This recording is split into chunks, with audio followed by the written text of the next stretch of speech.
जी, तो माइक्रोट्यूब्यूल्स रेशा-नुमा जो है स्ट्रक्चर है, ये साइटोस्केलेटन की किस्म है और ये सेंट्रियोल के आसपास इकट्ठे होना शुरू होते हैं और उसमें से सितारे की तरह जो है वो बिखरना शुरू हो जाते हैं सेल के दरमियान में।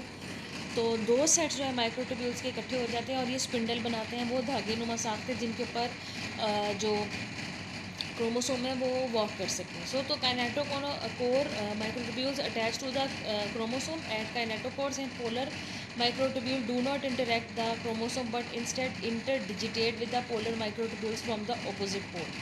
तो जो माइक्रोट्यूब्यूल्स है उसमें इसकी दो हिस्से हैं। काइनेटोकोर माइक्रोट्यूब्यूल जो है ये क्रोमोसोम्स के साथ अटैच हो जाती हैं और जो पोलर माइक्रोट्यूब्यूल होती हैं ये अटैच नहीं होती, लेकिन ये उसमें से निकल रही होती हैं ऑपोजिट पोल की तरफ, इसको कनेक्शन इसका बना रही होती है। These microtubules are composed of proteins, tubulin and traces of RNA। ये जो माइक्रोट्यूब्यूल्स है ये RNA से और ट्यूबुलिन नाम की एक प्रोटीन से मिलकर बनी है। So the specialised microtubule structure including aster and spindle is called as mitotic apparatus. तो माइटोटिक अपरेटस की हमारे पास डेफिनेशन आ जाती है कि एस्टर जो कि माइक्रोट्यूब्यूल से बना है, इसमें आपको पता है कि दो तरह के माइक्रोट्यूब्यूल्स भी हैं और इसके अलावा इसमें सेंट्रियोल का भी हिस्सा शामिल है। ये सारी जो एग्रीगेशन बनी है ये सारा माइटोटिक अपरेटस है। This is larger than nucleus and is designed to attach and capture the chromosome। Mitotic apparatus तभी बनता है जब सेल ने डिवाइड करना है और ये इसीलिए डिज़ाइन होता है और ये बनता है ताकि क्रोमोसोम इसके ऊपर चल सकें, ताकि क्रोमोसोम्स को इक्वली डिवाइड किया जा सके। और फिर जो माइक्रोट्यूब्यूल्स होती हैं श्रिंक होती हैं, क्रोमोसोम को दो अपोजिट साइड्स पर, दो अपोजिट पोल्स के ऊपर इकट्ठा कर देती हैं, जिसकी मदद से इनके अलहदा हिस्से हो जाते हैं और क्रोमोसोम को इक्वली डिवाइड करना आसान हो जाता है। So karyokinesis can further be divided into 4 phases which are known as prophase, metaphase, anaphase and telophase. अब कैरियोकाइनेसिस इतना इम्पॉर्टेंट फिनोमिनन है, जैसे कि बाकी के हिस्से भी जो डिवीजन के अंदर मुख्तलिफ फेजेस, मुख्तलिफ प्रोसेसेस शामिल हैं, तो हमने कैरियोकाइनेसिस को अपनी आसानी के लिए मज़ीद 4 फेजेस में तकसीम कर दिया। इन 4 फेजेस के नाम हैं प्रोफेज, मेटाफेज, एनाफेज और फिर उसके बाद टीलोफेज। क्योंकि ये कॉन्टीन्यूस प्रोसेस है, जब कैरियोकाइनेसिस ख़त्म होने वाली होगी तो साइटोकाइनेसिस स्टार्ट हो जाएगी, फिर वो साइटोप्लाज्म को डिवाइड करेगी। नतीजे में एक जो पेरेंट सेल होता है वो डिवाइड होकर पूरे मल से गुजर कर 2 डॉटर सेल जो है वो बना देता है। अब हमने बात करनी है prophase. During interphase the non dividing cells phase of the cell cycle the chromosomes are not visible even with electron microscope. अभी जबकि इंटरफेज रेस्टिंग फेज जिसे हम कह रहे थे सो कॉल्ड, उसमें सेल होता है तो उसके क्रोमोसोम नज़र नहीं आते, हत्ता कि दुनिया की सबसे बेहतरीन माइक्रोस्कोप इलेक्ट्रॉन माइक्रोस्कोप है उससे भी नज़र नहीं आते, क्योंकि सेल्स आपको पता है इतने छोटे हैं।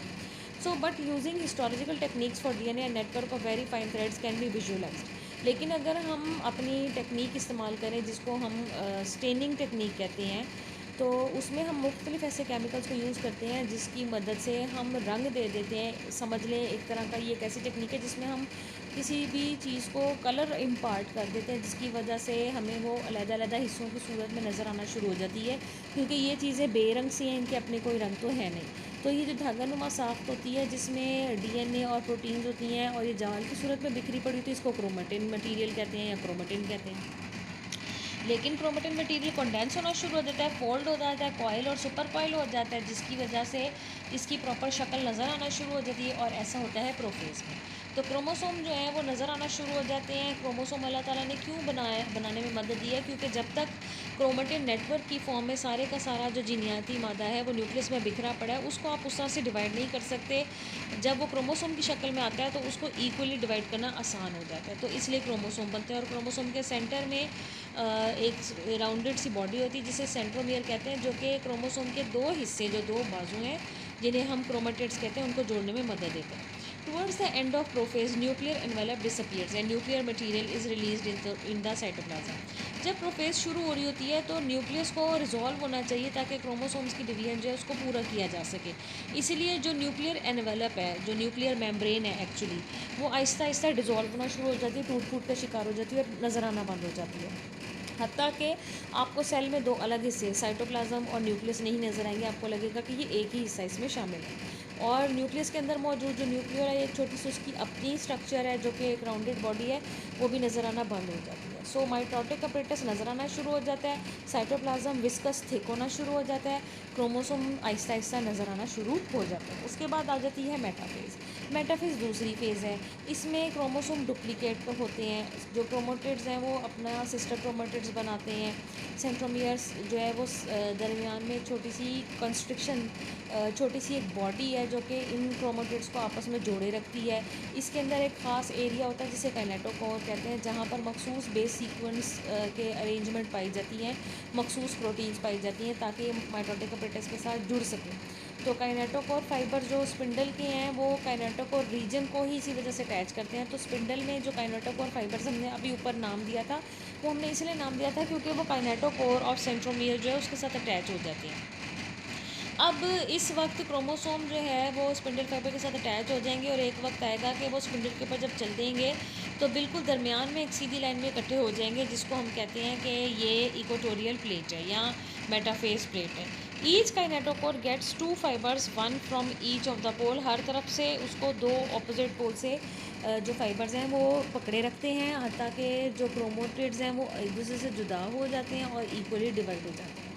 एनाफेज, ये बहुत ही क्रिटिकल फेज़ है which ensures equal distribution of chromatids. अगर तो इसमें इक्वली क्रोमेटिड्स जो हैं वो डिवाइड हो गए हैं तो किसी भी किस्म की जो म्यूटेशन है इन्वॉल्विंग द होल क्रोमोसोम वो नहीं होगी, और क्रोमोसोम इक्वली डिवाइड हो जाएंगे तो सेल्स भी नॉर्मल बनेंगे with normal number of chromosome. तो काइनेटोकोर फाइबर जो स्पिंडल के होते हैं ये खिंचना शुरू हो जाते हैं पोल्स की तरफ, दोनों कॉर्नर्स की तरफ, जिसकी वजह से क्रोमेटिड्स जो एक दूसरे से जुदा हो जाते हैं और उसकी वजह से ये क्रोमेटिड्स जो है सेंटर से सेपरेट हो जाते हैं और उसके बाद इक्वली डिवाइड हो जाते हैं और अलग-अलग दो कोनों पर चले जाते हैं। फिर आ जाती है बात टीलोफेज़ की। तो टीलोफेज़ के दौरान क्रोमोसोम ऑपोजिट पोल पर इकट्ठे हो जाते हैं।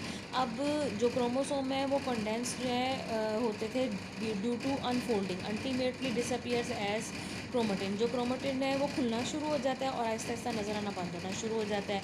माइटोटिक अपरेटस भी ख़त्म होना शुरू हो जाता है क्योंकि उसकी ज़रूरत नहीं होती। एस्ट्रा भी ख़त्म हो जाता है, माइक्रोट्यूब्यूल्स भी ख़त्म हो जाती हैं, सेंट्रोसोम भी अपनी असली हालत में वापस आने लगता है, न्यूक्लियर मेम्ब्रेन दोबारा बनने लग जाती है और न्यूक्लियोलाई भी दोबारा जो है दोबारा इकट्ठा होना शुरू हो जाता है, नज़र आना शुरू हो जाता है वापस उसी तरह की राउंडेड बॉडी में न्यूक्लियस के अंदर। तो आपको दो पोल्स पर दो अलग अलग न्यूक्लियस बनना नज़र आना शुरू हो जाते हैं। अब अगली फेज़ है साइटोकाइनेसिस। साइटोकाइनेसिस जो है इसमें एस्ट्रल माइक्रोट्यूब्यूल जो है वो सिग्नल्स भेजती हैं इक्वेटोरियल रीजन को सेल के अंदर, जहाँ पर एक्टिन और मायोसिन नाम की प्रोटीन्स को एक्टिव किया जाता है और एक कॉन्ट्रैक्टाइल रिंग बनता है जिसकी वजह से अंदर की तरफ गड़ा सा पड़ता है जिसे कहते हैं क्लीवेज फोरो। क्लीवेज फोरो उसको इसलिए कहते हैं क्योंकि वो सेल के साइटोप्लाज्म के ऊपर जो है वो उसकी प्लाज्मा मेम्ब्रेन के ऊपर जो है वो दबाव डालता है, जिसकी वजह से ये आहिस्ता आहिस्ता एलोंगेट होती चली जाती है क्लीवेज फोरो और सेल दो हिस्सों में प्रॉपर तकसीम होना शुरू हो जाता है।